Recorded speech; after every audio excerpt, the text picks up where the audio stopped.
Hey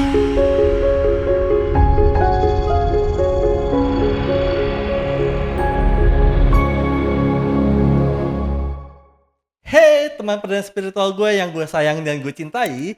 Nah, untuk teman-teman yang baru join di podcast ini ataupun baru lihat di podcast ini, baru ngeliat podcast ini di home kalian, di home YouTube kalian, gue jelasin dulu podcast apa sih ini? Podcast tentang perjalanan hidup seseorang ataupun life journey seseorang atau spiritual journey seseorang atau pengalaman spiritual seseorang. Dan hari ini gue kedatangan teman perjalanan spiritual gue yang luar biasa banget. Dia seorang penyanyi, dia ada seorang juara satu di Indonesian Idol Special Season. Siapa lagi kalau bukan Rimar. Halo Kak. Rimar Kalista. Iya, terima kasih. Beautiful name. Amin. Artinya Rimar dan Rimar Kalista itu apa? Sebenarnya Kalista sendiri tuh cantik sih sebenarnya artinya ya. Dari bahasa mana tuh? Gimana Mi? Dari bahasa apa?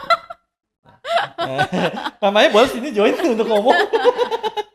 Iya, kalau Rimarnya sih tuh ini sih kayak Apa? singkatan nama Mami sama Papi. Apa tuh?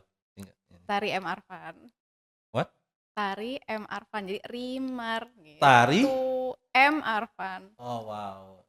Nice, itu unik sih. Itu keren banget. Dan kirain gua lu itu agama Kristen awalnya. Soalnya banyak banget yang ngira kayak gitu. Mungkin nggak tahu apakah mukaku terlihat seperti manis. Dari kulit dan sebenarnya, tapi lu eksotis juga lo kulitnya. Banyak yang bilang kayak Latin sih kalau Iya lagi iya make iya iya up-an. Latin right, bener. Nah, mungkin awal-awal gue mau ngomong bahwa thanks for coming, Terima udah datang ke sini kasih. dan nggak macet ya tadi ya? Alhamdulillah nggak, lancar jaya. Rumah daerah masih? Aku di BSD, Kak. BSD ke sini ya lumayan ya. Kisaran ya 45-50 lah. Oke, ya lumayan lah. Nah, mungkin gue penasaran banget tentang perjalanan lu pertama kali di Indonesian Idol gitu ya. Kita tahu bahwa lu sebelumnya ikut kompetisi banyak banget. Salah satunya di mana aja? Salah Pertama? satunya dulu sempat The Voice The juga. Voice, Terus kalau Sempet go internasional, right? luar negeri pernah juga waktu Ah, itu di Vietnam ya. Di Vietnam Asian Be Our Soul Pop kalau nggak salah judul kompetisinya. Heeh. terus? Terus pernah juga sebenarnya kalau ajang yang di TV Indonesia sebenarnya banyak sih, cuman emang Oke, nggak sampai ke juri artis aja. oke, oke, wow. Nah, akhirnya dengan kegigihan lu, dengan usaha keras lu, akhirnya lu masuk ke Indonesian Idol Iya. yang di mana special season. Mhm. Nah, special season itu kan gue baru tahu nih karena gue nggak begitu ngikutin Indonesian Idol Mhm mhm. kan gitu. Jadinya gue baru tahu special season itu apa gitu. Iya Baru iya. baru berapa hari yang lalu gue baru tahu bahwa special season itu karena waktu itu kondisi lagi COVID ya. Iya lagi Covid, makanya judulnya special season gitu. Sebenarnya aku juga awalnya ngirain ini tuh bukan Indonesian Idol yang kayak biasanya gitu. Oke. Aku pikir ini tuh kayak kompetisi online. Sebelumnya aku sempat ikutan Star Voices juga, Kak. Itu tuh seperti lomba nyanyi juga mirip sama Indonesian Idol gitu, tapi dia itu kondisinya online. Online aja, jadi kita cuma ngirim video, kalau zaman dulu belum ada video, jadi kita cuma ngirimin sound doang gitu. Terus kita tiap minggunya kita di-judging sama sama juri kayak gitu. Dan aku pikir Idol Special Season itu kayak gitu sistemnya. Makanya sebenarnya aku nggak ikutan, Kak. Hah? Awalnya aku nggak ikutan. Terus gimana sih ceritanya bisa ikutan? Ikutannya tuh gara-gara ternyata ada yang ngerekomendasiin aku di Facebook gitu. Oke.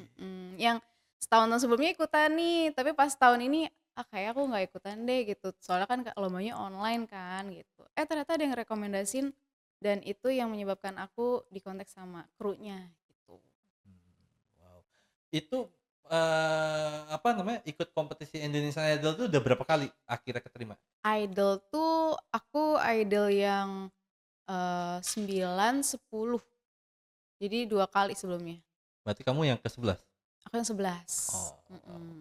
Nah, kita tahu bahwa kalau menyanyi itu kan memang mesti pakai rasa, Betul. mesti pakai ekspresi Mhm. dan mesti bisa menyampaikan message dari lagu-lagu tersebut, Iya. right? Nah, tapi kita tahu juga nih kondisi saat itu kan pandemi ya, Mhm. dan kita tahu banget penonton itu salah satu energi buat kita. Betul ya? Betul, Betul banget ya? betul Bener, banget. right? Nah, tapi kan sayangnya kan saat itu, kondisinya ada penonton itu banyak kan lewat Zoom atau something ya? Iya, Zoom bener Zoom atau apa sih? Oh, Zoom sih, Zoom ya? Zoom, heeh, Zoom. Nah itu gimana tuh?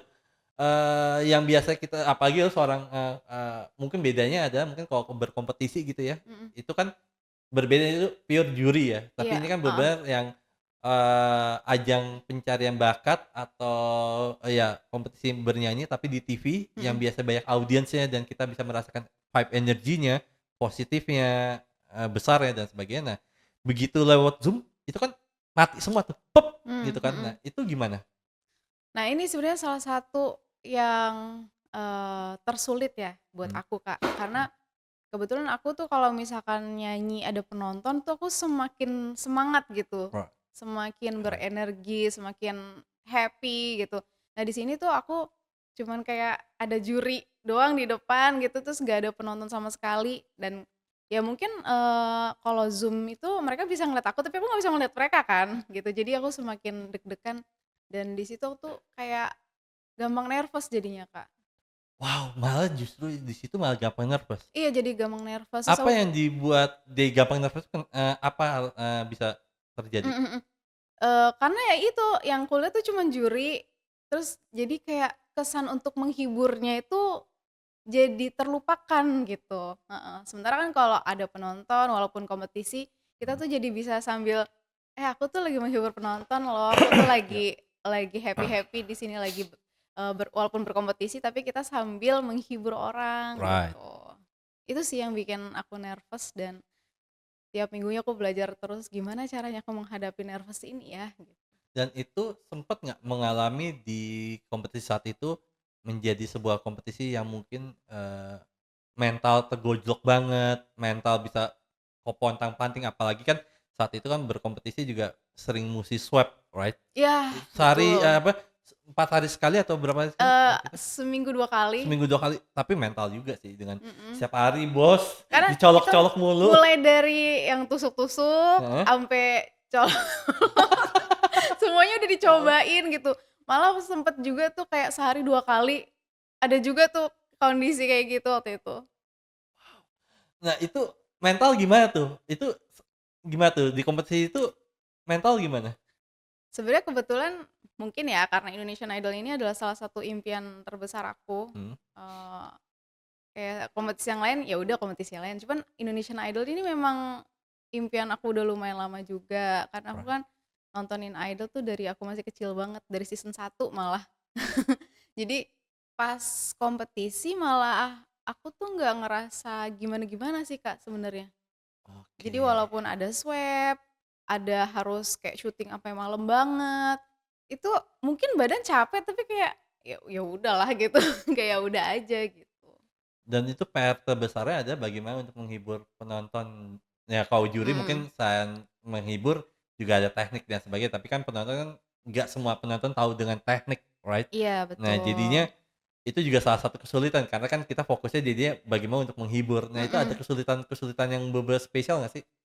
Kesulitannya itu, karena mungkin nervous ya waktu itu. Jadi kayak untuk kontrol suara tuh lumayan berat, terus karena kita juga pakai masker, Right. terus pakai face shield, itu ribet banget, bener-bener seribet itu. Terus kita juga nggak boleh, pelukan sama temen, harus social Ya, distancing. Jadi itu pun juga jadi kayak, salah satu yang dipakai orang yang kurang suka sama kita untuk kayak, "Ih kok nggak ini sih sama temen-temennya?" iya Gitu, iya heeh. iya iya. Padahal bukan itu, emang emang itu adalah ada rules-nya lah di situ. Eee, kan, ya kita tahu bahwa lu kan, sering berkompetisi gitu ya, Mhm, di luar negeri. Bahkan mungkin, Indonesian Idol itu walaupun impian lu tapi bukan kompetisi terberat atau terberat lah dalam hidup yang lu pernah ngelakuin kompetisi kompetisi musik. Nah, tapi yang bikin gue masih penasaran banget sama lu, apa yang membuat lu menjadi nervous banget sih? Sedangkan lu kan udah sering banyak kompetisi nih, mhm. bahkan udah kelas internasional loh, gitu. Kalau Jadi kan tegangnya pasti harusnya akan lebih turun. kalau bagi aku sebenarnya ya Heeh. malah, Indonesian Idol itu adalah kompetisi terberat sih, Kak. Apa yang bikin terberatnya? Kita tuh benar-benar yang tiap minggunya harus menyuguhkan sesuatu. Terus, gimana caranya supaya tiap minggu itu kita progresnya bisa naik, gimana caranya supaya, apa nih yang kurang di minggu lalu kita harus bisa benerin di minggu depan dan, nggak boleh sampai mentok gitu. Misal kita udah sampai top-topnya di, dapet Iya, 5 SO misalkan iya. gitu, apalagi nih yang harus kita suguhkan lagi. Sementara kalau kompetisi lain mungkin cuman sekali, 2 kali jalan doang, udah langsung dapet juaranya gitu. Kalau di sini enggak, kita bener-bener, diuji konsistensinya gitu. Nah, akhirnya mungkin, singkat cerita lu akhirnya jadi juara satu juara 1. Alhamdulillah. Nah, pertama kali lu juara satu gitu ya, pas diumumin gitu, Mhm, "Rimar Kalista juara satu gitu kan, iya. gitu. Nah itu, pertama kali apa yang terbesit di kepala lu? Apa ya, eee, kebetulan aku tuh orangnya kurang ekspresif ya Ya, heeh, sebenarnya gitu. Jadi waktu sebelum aku diumumin, aku tuh kayak mikir, "Nanti aku kalau misalkan dapet juara 2 aku ngapain ya? Oh ya aku pengen selamatin teman aku," gitu. mau apa? Selamatin gitu. Oke, Tapi kalau aku juara satu gimana ya gitu? mmm, Apa aku bakal nangis atau gimana ya gitu? Ternyata enggak sih, Kak. Jadi kayak ya udah ternyata aku emang rasa syukur itu ada di dalam hati aja gitu, nggak bisa aku ungkapin. bener. Mhm, Nah itu keren banget sih, apa namanya, pas juara satu itu, eee, siapa yang terbesit di kepala lu yang lu pengen beritahu duluan? mhm. Yang pasti orang tua sih, Mmm, heeh. Pertama tuh bersyukur banget sama Allah udah pasti, terima kasih banget atas ini perjalanan yang sulit banget buat aku, walaupun aku ngejalaninnya enjoy gitu. Dan yang kedua pastinya mami papi yang selalu support aku, yang pastinya sport jantung tiap minggunya gitu ya. iya, iya, iya, iya. Dan adik aku juga karena dulu, waktu idol kan ada banyak tugas ya harus bikin video ini, bikin video itu gitu. Jadi adik Mmm, aku lah yang bantuin mami papi. eee, so, eee, ketika juara satu dan sebagainya, tapi kan pernah denger nggak sih kalau ada beberapa orang Mhm. mengatakan mungkin kalau kita ngomongin kompetisi di industri TV gitu ya, justru juara satu itu mempunyai, kutukan, Oh, right? Pernah denger mhm. kayak gitu ya? Justru Sering malah sering. juara satu itu malah bukan suatu juara yang justru mungkin satu spesial besar Mhm. gitu, tapi justru juara-juara juara 2 juara 3 juara 4 malah yang lebih banyak berkembang Mmm, gitu, mhm banyak mhm. makanya sering banget gue melihat itu juga di stand up comedy, di dunia musik juga seperti itu juga di Indonesian Idol yang banyak yang akhirnya juara-juara di bawah juara satu itu yang lebih berkembang dan Hmm. sebagainya. Nah itu ada pemikiran-pemikiran itu nggak sih kayak, "Ah ini setelah gue keluar, pas udah keluar nih juara satu nih, itu kan hidup dari awal lagi ya Iya betul rasanya ya, betul. bener-bener yang Heeh struggle-nya heeh. dengan drama-drama Bener kehidupannya bener pasti itu bener. ini banget." Nah, pernah kepikiran hal itu nggak sih? Kalau misalkan soal kutukan sih nggak pernah kepikiran, Heeh, sebenarnya. Karena kalau yang aku perhatiin adalah, setiap orang pasti punya rezekinya masing-masing kan. right. Dan mungkin kenapa, yang juara sekian bisa lebih terkenal atau apa, atau karya lebih didengar, ya mungkin itu adalah salah satu bentuk usahanya orang itu gitu. Iya. Bentuk usaha dia dalam menciptakan suatu lagu gitu, yang mungkin, belum dipunya sama orang-orang yang lain yang belum belum sampai ke situlah gitu.